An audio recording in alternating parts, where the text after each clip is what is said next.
a glass of water here.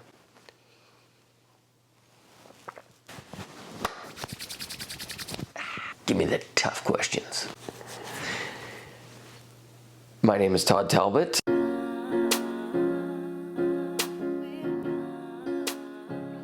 We're building an A-frame, which we named A-E-H, to be cheeky and Canadiana, because that's what we are. Corny and Canadian. That's basically my brand. I wish I could have figured that out a long time ago. So we're building this house. It's on a cliff with these little spider legs that shoot down onto the rock and hold onto the rock, and the whole house hovers above the rock.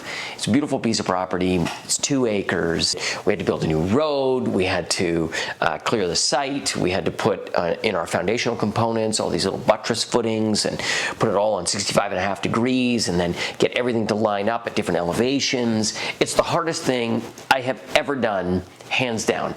We did it during a pandemic, then the hottest summer ever on record, a heat dome. Then we had forest fires that burnt down the house of my right-hand man. It drove my family to Calgary because we were on evacuation alert. Record high lumber prices, supply chain issues.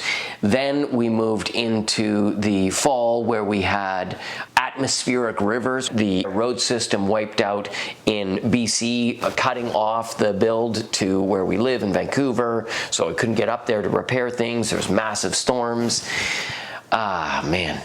If you scope back and look at it, you'd think someone was trying to say, you shouldn't do this. And at the same time, we're lucky to be doing it, and it's super fun. It's super challenging.